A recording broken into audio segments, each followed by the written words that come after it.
بسم الله الرحمن الرحیم. نن زموږ د نحو میر سبق نمبر 8 دی. نن به ان شاء الله مونږ په دې سبق کې د جمله انشائیه تعریف او قسمونه وایو.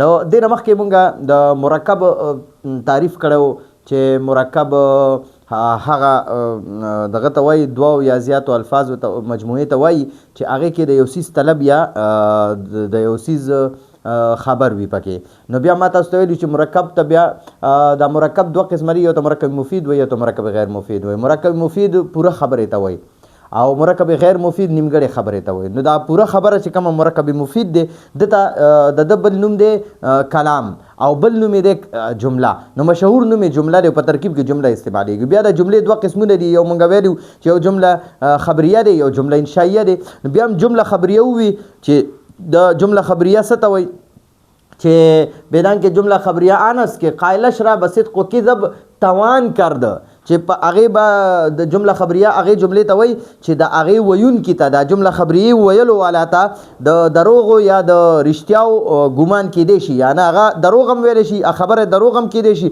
خبره رښتیا هم کیدی شي. بیا ما تاسو ته ویلي چې جمله خبریه چې ده د هغې دوه قسمونه دي، یو ته جمله اسمیه خبریه وایي، یو ته جمله فعلیه خبریه وایي. جمله اسمیه خبریه څه ته وایي؟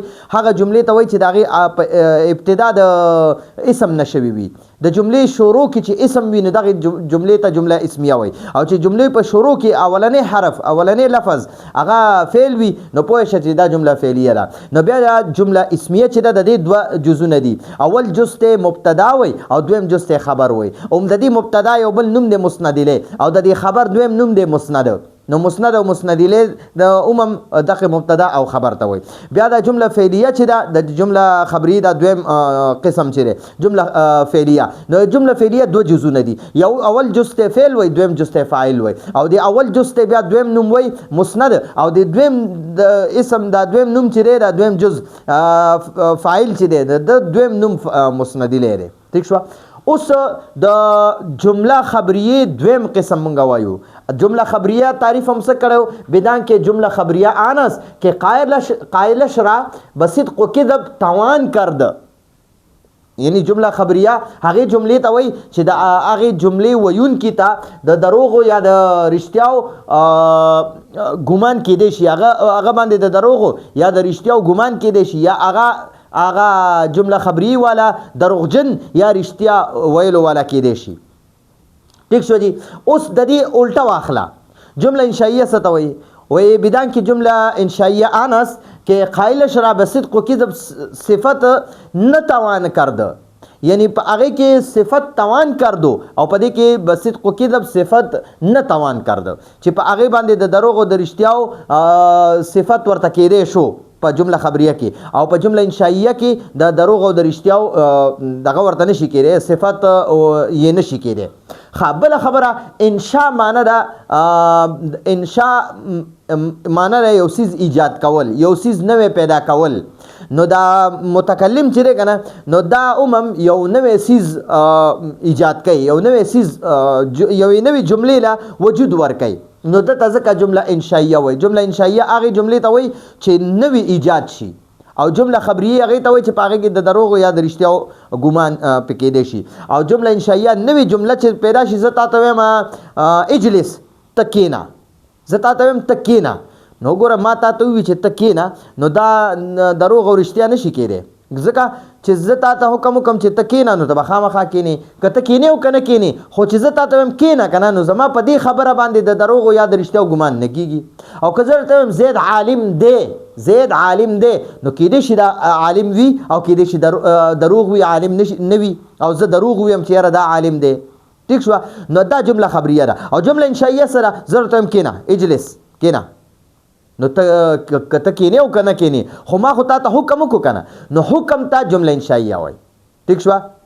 او زه وایم لا تجلس، ته مه کښېنه، ته مه کښېنه، نو دې ته نهي وایي، نهي. او دا نهي هم چې ده دا جمله انشائیه ده. نو اوس موږ ته وایي بدان کې ته پوه شه چې جمله انشائیه آنس هغه ده چې قائلش د هغې ویونکی، قائل معنی ده ویلو والا، او چې شین ورسره ولګي د دې معنی د هغې ویلو والا، که جمله انشائیه انس جمله انشائیه هغه ده چې قایلش چې د هغې ویونکې یعنی د جمله انشائیه ویونکې را تا به صدق و کذب د رښتیاو او د دروغو صفت نه توان کرده صفت اونه کړی شي ٹھیک شو چې د جمله انشائیه څه ته وایي چې د هغې جمله انشائیه ویلو والا ته د دروغ او د رښتیاو صفت اونه کړی شي د هغه جمله انشائیه ویلو والا ته دروغ یا د رښتیاو صفت اونه کړی شي د هغه د دروغ یا د رښتیاو صفت نه مراد سره چې هغه باندې د دروغ یا د رښتیاو ګمان نشي کېدی و او هغه یعنی دا جمله انشائیه طرف ته اشاره ده و او هغه جمله انشائیه بر چند قسم است په سو قسمه ده بر معنی ده په چند معنی ده سو او قسم ته وای او است معنی ده ده هغه په سو قسمه ده ٹھیک شو اول نمبر امر چون اضرب امر څه ته وای امر چې زه تاته د یو کار حکم کنه دې ته امر وای د یو کار د کولو حکم ته امر وای لکه زه تاته وایم اضرب ته وخه وکړه یا زه تاته وایم اضرب زیدن ته زید وخه اضرب کې یو انت ضمیر پوشیده دی مستتر ورته موږ وایو یا مستتر ورته وایو نو اضرب کې انت ضمیر مستتر دی ٹھیک شو نو اضرب فعل او انت ضمیر فاعل جمله فعلیه انشائیه شو انشاء قسم دی نو دې کې به موږ وایو دا جمله انشائیه دی ٹھیک شو جمله فعلیه انشائیه دی ها زه تاته وایم اجلس تکینا نو دقه شان تیرا اجلس د امر صيغه ده او امر د یو کار کولو حکم ته وای زه وایم اکتب ته لیکلو کا اکتب ته لیکل وکا نو تاته زه د لیکلو حکم کوم چې ته دا سبق ولیکا نو دا امر دی دا امر دی او دا امر د جمله انشائیه قسم دی نو د دې به موږ ترکیب بیا څنګه کوو اضرب دا فعل دی د کې انت ضمیر مستتر فاعل دی نو فاعل جمله فعلیه انشائیه شو دا اجلس ترکیب څنګه کوو اجلس فعل دی په دې کې انت ضمیر پټ دی پوشیده دی د امر په ټولو صيغو کې انت ضمیر پټ وي ښه نو اجلس دا معنا د تکینا او د کې انت ضمیر دا ته چیرې کنه ته کینا ته دا فاعل دی او کینا دا فعل دی نو اجلس دا لفظ چې دا فعل دی پرې کې انت ضمیر فاعل دی فاعل جمله فعلیه انشائیه شو اکتب فعل دی پرې کې انت ضمیر فاعل دی فاعل جمله فعلیه انشائیه شو حالا دې ګوره اذهب معنا تلال شه اذهب معنا تلال شه نو دې کې دا انت ضمیر فاعل دی اذهب فعل د خپل انت ضمیر فاعل سره جمله فعلیه انشائیه شو نو امر چې څومره مونږ د امر ترکیبونه کوو هغې کې بعد جمله فعلیه انشائیه وایو ښه نو دا د جمله انشائیه اول قسم امر دی دا په یادوئ ښه د جمله انشائیه لس قسمونه دي او دا لسونه به په یادوئ نو اول قسم پکې امر دی د هغې مې درته مثالونه مو لیکل د هغې مې درته ترکیب هم وکړو او ونهي او دویم قسم یې نهي دی چون لکه د چون معنا ده لکه اردو کې وایي جیسے چون لکه لا تضرب ته وخل مه کوه نو ګورې امر څه ته وایي چې د کار کولو حکم پکې وي هغې ته امر وایي چې د کار نه کولو حکم وي پکې که نه هغې ته نهي وایي دواړو کې حکم کولی په امر کې حکم کول دي په نهي کې حکم کول دي په امر کې د کار کولو حکم دی په نهي کې د کار نه کولو حکم دی امر کې تا ته ماوي اضرب زیدن ته زید ووخه په نهي کې زه تا ته وایم لا تضرب زیدن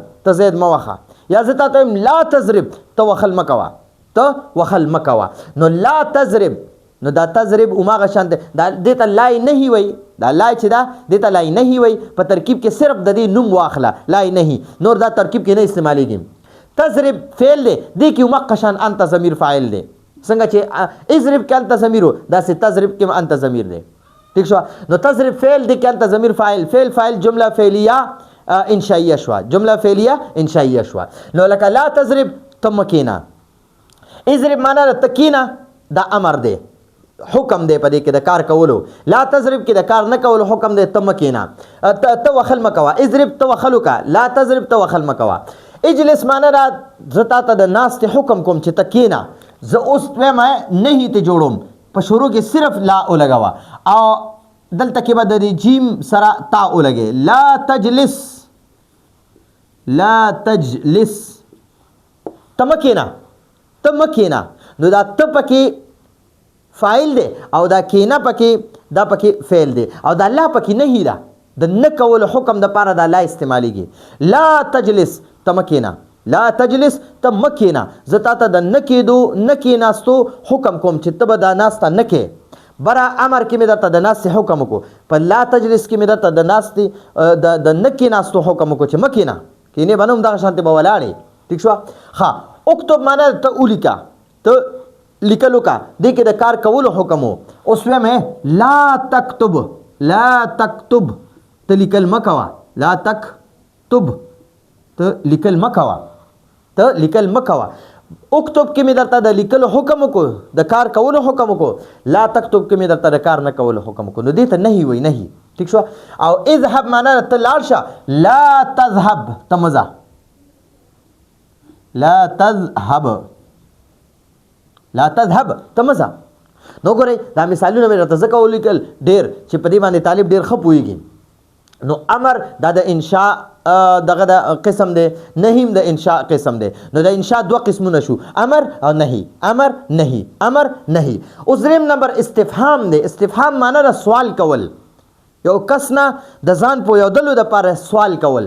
زه تا نه سوال کوم، زه تا نه تپوس کوم، تپوس مونږ ورته تپوس وایو او لږ کتابي انداز کې ورته سوال وایي او بیا علمي انداز کې ورته استفهام وایي. هلکه یاره دا جمله استفهامیه ده، دا جمله استفهامیه ده. جمله استفهامیه انشائیه به بیا راځي. ښه نو ګورئ لکه اوس د ضربه زیدون معنا ده زید وخل وکړه، زید وخل وکړه. زه د دې نه مخکې د ځان پوهېدو دپاره د ستانه د ځان پوهېدو دپاره تپوس کوم چې آیا زید وخل کړي که نه، زید وخل کړي، دقه تپوس درنه کوم. هل ضربه زیدون، آیا زید وخل کړي؟ نو اوس ما ته پته نشته، خو تا ته پته شته چې وخل کړي دي او که نه دي کړي. نو تا نه ځان پوهوم، زه تا نه د ځان پوهېدلو دپاره تپوس کوم چې هل ضربه زیدون، آیا زید وخل کړي؟ ټیک شوه. یا زه تا نه تپوس کوم، زه وایم یاره بکر لیکل کړي دي که نه، ما ته پته نشته او کیدای شي تا ته پته وي. نو زه ستا نه تپوس کوم هل کتبه بکرون، آیا بکر لیکل کړي دي؟ یا زه تا نه تپوس کوم هل کتب محمودون، محمود لیکل کړي که نه دي کړي؟ ما ته خو پته نشته، تا ته به پته وي، ته ما پوهه که. نو زه بل کس نه د مخاطب نه ځان د پوهېدلو دپاره چې کوم تپوس کېږي که نه هغې ته استفهام وایو. دا استفهام د جمله انشائیه قسم دی. نو ګورئ هل ضربه زیدون، آیا زید وخل کړي؟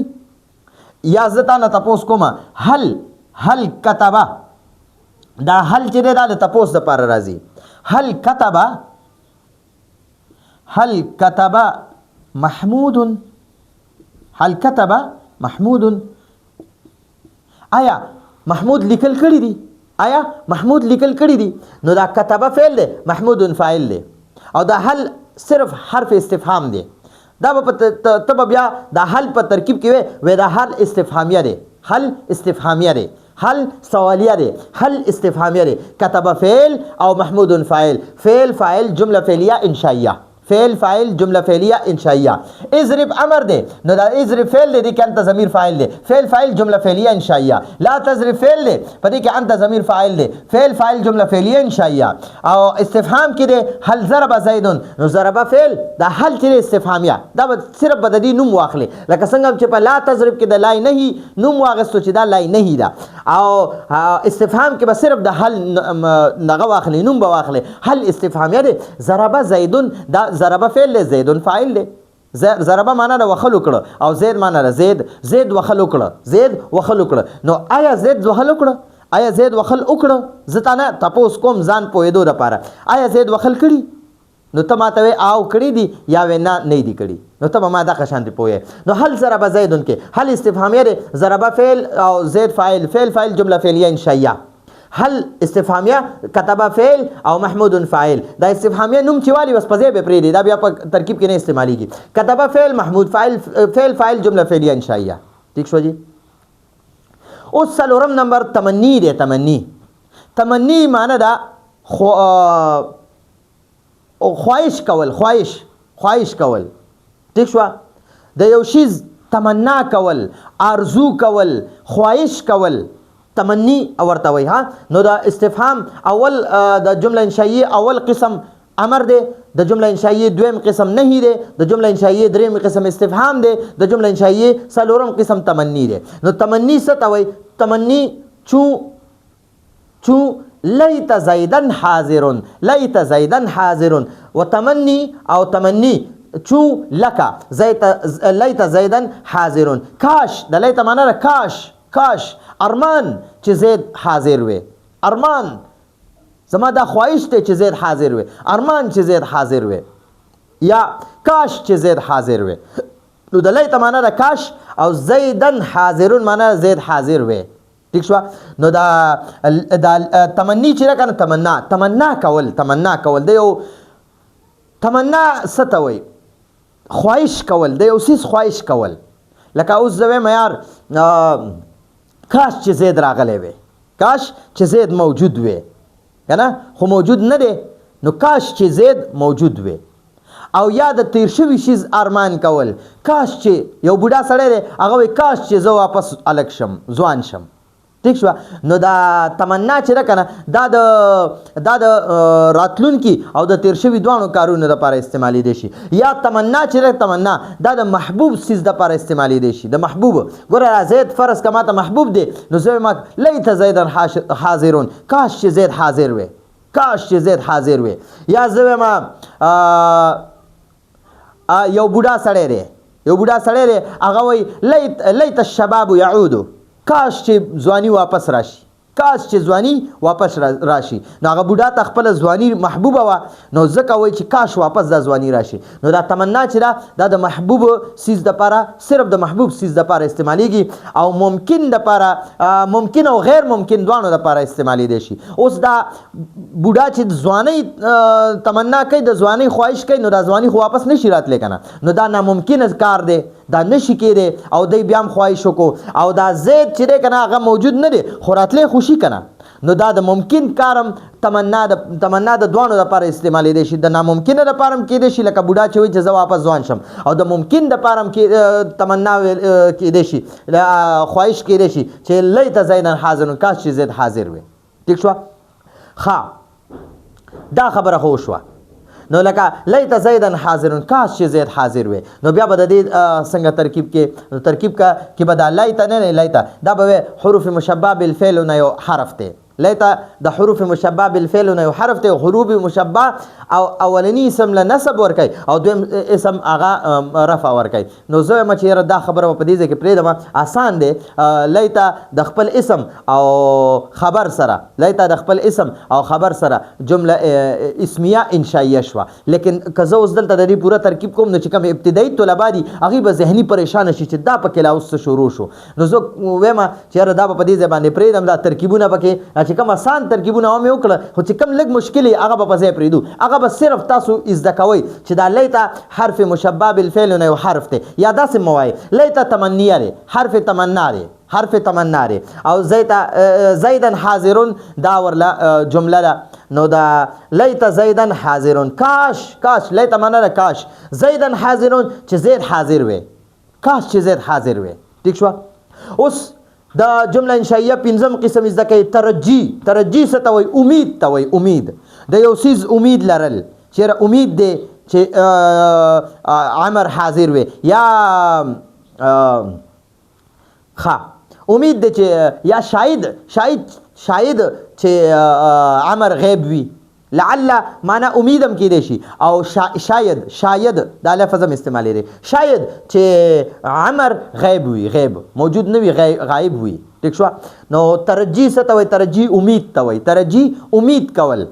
نو دا امید چې دی که نه، نو دا تمنا چې دی خواهش کول، خواهش، او دا ترجی چې دی دا امید کول. خواهش بل شیز وي چې یو څیز دې خوښ وي او ته وایې چې یاره کاش ماته دا څیز میلو شي، دا تمنا ده. او ترجی څه ته وایي؟ چې ترجی که څیز دې خوښ وي او که خوښ نه وي، د دوانو دپاره امید کېدی شي. لکه اوس وایې زمیدار دی، زمیدار هغه وایي لعل المطوره، لعل المطوره ینزلو، لعل المطوره ینزلو. چې اوس فرض کا یو زمیدار دی په ځمکه کې تخم واچولو او بیا د هغې خپلې اوبه نشته، بس اسماني اوبه وي د هغې. نو دا اوس وایي کاش، وایي امید لرم چې باران به وشي، امید لرم چې باران وشي، که نه. نو هغه کې وایي لعل المطوره ینزلو، امید لرم. داسې ګوره وبې لیکو، لعل المطر ينزل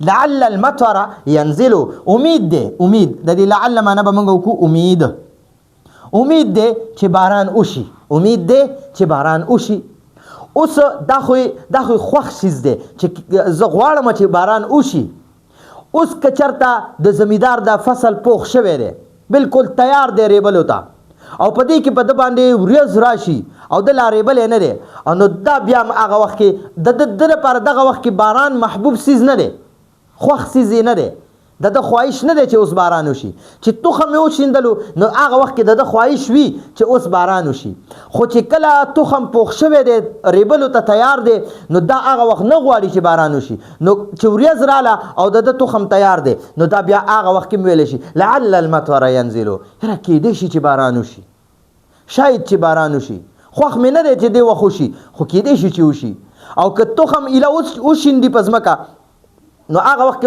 وایي زما خواهش دی امید دی چې باران وشي امید لرم چې باران وشي او زما دا تخم دې سره زرغون شي او چې کله تخم پوخ شوی دی او هغه وخت کې وایي لعل المطر ينزلو کیدی شي یا امید دی یا شاید چې باران وشي نو بعض علما وایي که چې کله دی یو څیز خوښي که نه او ته وایې چې یاره دا کار وشي کنه نو الته کې به د لعل بیا امید معنی کې لعل المطر ينزل امید لرم چې باران وشي کنه او چې کله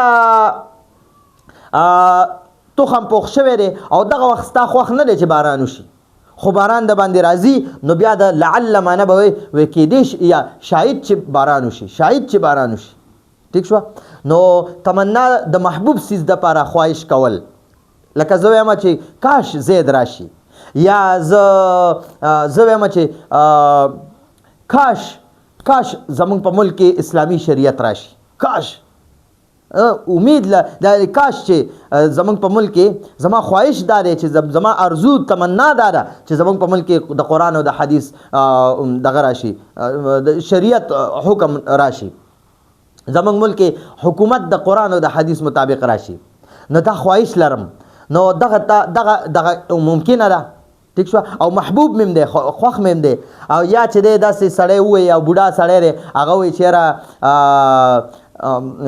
یعنی هغه وایي چې لیت الشباب یعودو یا لیت الشباب یعودو چې کاش چې دا امید دی نه دا وایي چې کاش چې ځواني واپس راغلی وي نو دا تمنا د ممکن او ناممکن دواړو کارونو دپاره کیدی شي ٹھیک شو چې کېدو والا وي او که نه کېدو والا وي د هغې دواړو دپاره تمنا کیدی شي او ترجی صرف د کېدو والا کار دپاره کیږي کېدو والا ٹھیک شو چې یاره کیدی شي چې دا کار وشي ٹھیک شو ښه او دا تمنا چې صرف د محبوب سیز دپاره خواهش کیدی شي او ترجی چې دا د محبوب او د نامحبوب د خوښ سیز او د ناخوښ سیز دواړو دپاره ترجی کیدی شي نو دا پنځم قسم شو نو د دې ترکیب هم د دې بره لیت زیدن حاضرون په شانتې دی لعل عمرا غائب لعل حرف مشبه بالفعل نه یو حرف دی او عمرن اسم دی او غائبون ولا خبر دی نو لعل د خپل اسم او خبر سره جمله اسمیه انشائیه شوه نو دا ټولې به جمله اسمیه انشائیه یا جمله فعلیه انشائیه جوړیږي ښه نو د جمله انشائیه اولنی 15 قسمونه یاد کړئ اول قسم امر دی دویم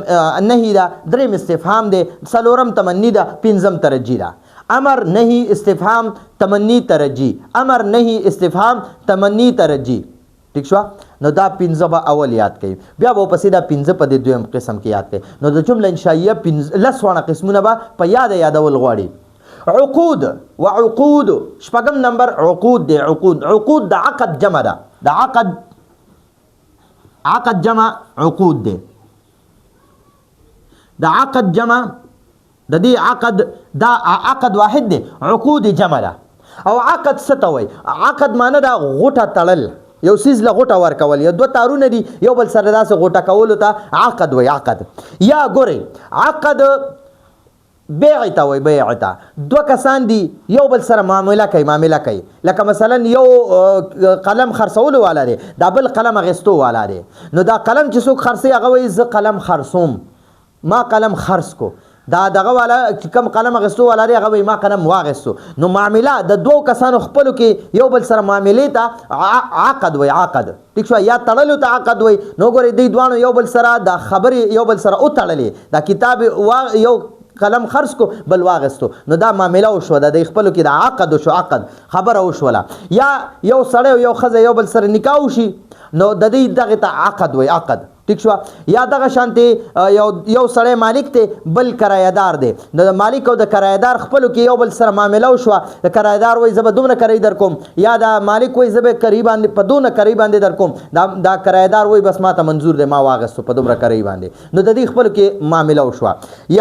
یا زما دا قلم دی زه تا ته هبه کوم زه تا ته زما دا قلم دی ما تا ته دا تحفه درکړه تحفه مې درکړه تا وی ما ستا دا تحفه قبول کړه. نو دا خپلو کې یو بل سره هبه وشوه. دا دې ته هبه وایي هبه ما تا ته دا خپل قلم هبه کو یعنې تحفه مې درکړه او تاسو دا واغستو قبول دې کړه نو دې ته عقد وایي. نو عقد معنی یو بل سره معامله کول عقد او دا عقود بیا د دې جمع ده معاملې کول. ٹھیک شو نو لکه بعت واشتریت. بعت دا د واحد متکلم صيغه ده د فعل ماضي. د دې بعت معنی ده ما خرڅ کړو ما خرڅ کو. اشتریت معنی ده ما واغسته دا هم د متکلم صيغه ده د فعل ماضي. نو بعض علما وایي اکثر علما وایي چې دا بیع او شراء ده نو دا به د ماضي په صيغو سره کیږي لکه بعت ما واغسته واشتریت او دا بعت ما خرڅ کو واشتریت ما واغسته. نو دا بعت فعل فاعل دی او اشتریت هم فعل فاعل دی. نو بعت او اشتریت دا چې کلم ته دا صيغې وي نو بیا به د دې معنی کې د جمله فعلیه انشائیه ده جمله فعلیه انشائیه ده.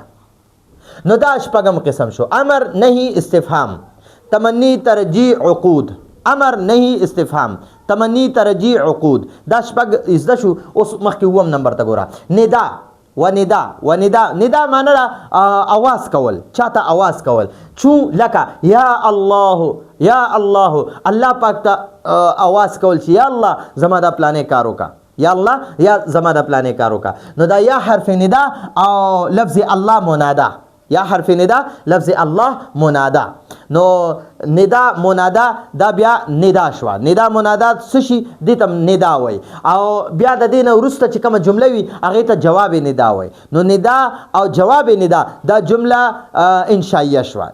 ندا جواب ندا دا جمله انشائیه شوه. لکه زه وایم یا زیدو ای زیده یا زیدو. نو دا یا حرف ندا او زید منادا. ندا منادا دا ندا شوا. دا ندا او منادا دواړه ندا شي. اسمع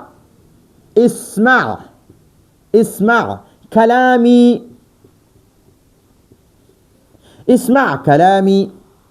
یا زیدو دا منادا شوا دا ندا شوا. یا حرف ندا او زید منادا ندا منادا دا دوانه ندا شوا. اسمع کلامی اسمع دا د امر صيغه ده. کلامی دا مضاف الیه ورلا دغه شو دا مفعول شو. نو اسمع ت وورا دا ته پکې فاعل دی او دا اسمع دا فعل دی او کلامی مضاف الیه ورلا مفعول دی. نو اسمع کلامی دا پورا جمله فعلیه د دې یا زید د لپاره جواب ندا شو. یا زید لپاره جواب ندا. ندا منادا ندا جواب ندا دا جمله انشائیه شوه. یا بعض ترکیب داسې کېږي وایي ندا منادا جمله نداییه انشائیه شوه. خو دومره ویل پکار دي ندا او منادا ندا او جواب ندا دا جمله انشائیه شوه.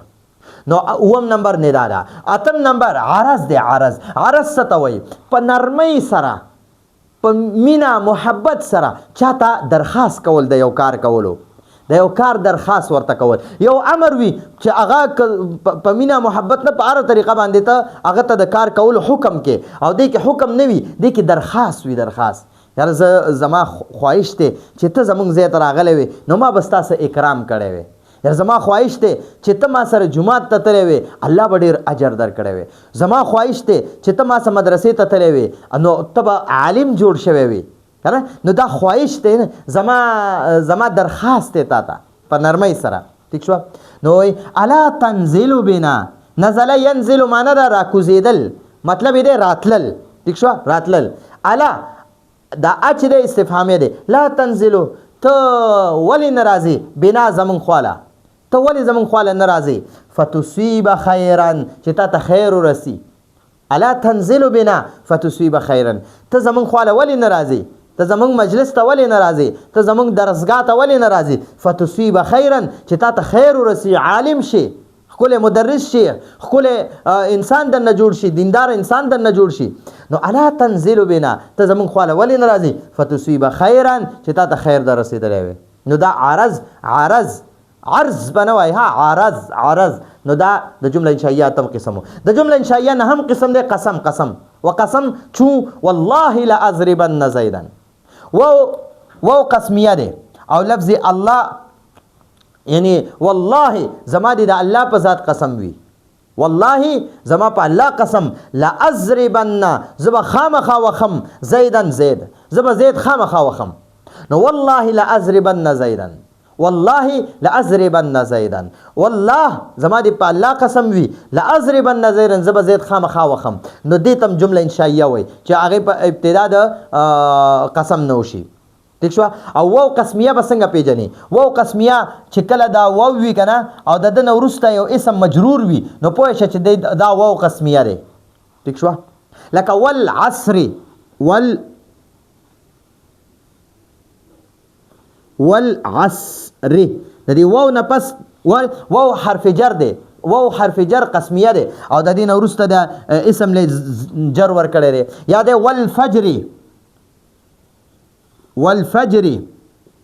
والفجر نو دا واو هم قسمیه دی. والله وګوره لفظ الله لم کسره ورکړی دا نو دا واو قسمیه دی. ٹھیک شو.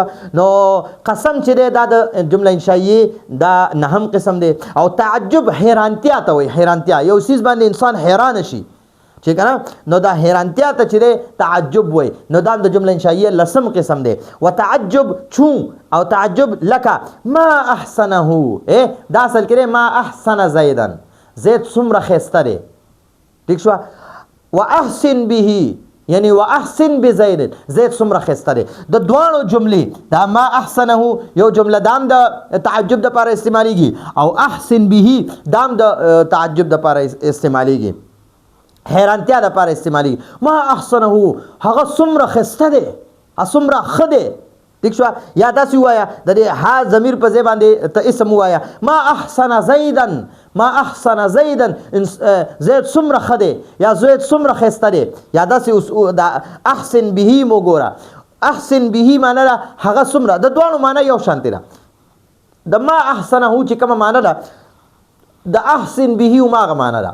نو کله به ما احسنه استعمالیږي، کله به احسن به استعمالیږي. چرته به ما احسنه استعمال شوی وي او چرته به احسن به استعمال شوی وي. نو ما احسنه معنی ده چې زید څومره ښایسته دی او احسن به معنی ده زید څومره ښایسته دی. د دوانو یو شان معنی ده. ٹھیک شو. نو لکه ګورئ ما اکفره سوره عبس کې دی ما اکفره هغه څومره منکر دی، هغه انسان څومره ناشکره دی. ما احسنه هغه څومره ښه دی. ما احسنه په شان دی ما اکفره. سوره عبس ووایه عبس وتولى ان جاءه الاعمى په دې کې دی ما اکفره هغه څومره ناشکره دی، هغه څومره ناشکره دی. او ما احسنه معنی ده هغه څومره ښکلی دی یا هغه څومره ښه دی. احسن به معنی هم ده هغه څومره ښه دی. ٹھیک شو.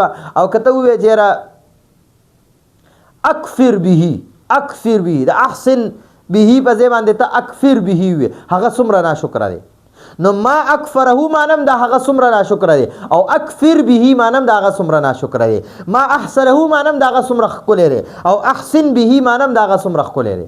د دوانو یا ما احسنه معنا او که څومره ښه دی، احسن به معنا مو که څومره ښه دی. نو د دوانو معنا یو شانتی ده، کله به ما احسنه استعمالیږي او کله به احسن به استعمالیږي، دا د تعجب او د حیرانتیا لپاره استعمالیږي. نو زمونږ سره د جمله انشائیه لس قسمونه برابر شو. اول قسم امر دی، دویم نهی ده، دریم استفهام دی، څلورم تمنی ده، پنځم ترجی ده، شپږم دغه دی ده عقود دی، اوم ندا ده، اتم عرض دی، نهم قسم دی او لسم تعجب دی. نو دا به داسې په یادوئ امر، نهی، استفهام، تمنی، ترجی، عقود، بیا ورپسې ندا، عرض، قسم، تعجب. دا به داسې په یاد باندې یادوئ او دا څونه باس ما درته پکې وکړو، دا به انشاءالله تاسو ته مخکې په دې کتاب کې به مخکې تاسو ته دا اسانتیا وي، ځکه مې دلته دا درته ډېر باس وکړو. په هدایت النحو کې به هم درته ډېر اسانتیا وي چې کله د جمله انشائیه قسمونه او دا باس راځي، یا داسې په کافیه کې، په شرح جامع کې، مخکې کتابونو کې به انشاءالله تاسو ته لپاره دا ډېر فایدهمند وي، ځکه مې درته پکې باس لږ زیات وکړو. نو دا زمونږ د نن ورځې درس و، تاسو د دې ځان سره سکرین شاټ واخلئ او بیا یو ځل واورئ، انشاءالله ډېر ښه به درته درس یاد شي. راتلونکي درس پر اجازه غواړو. هذا هو المرام والله اعلم بحقيقة الكلام.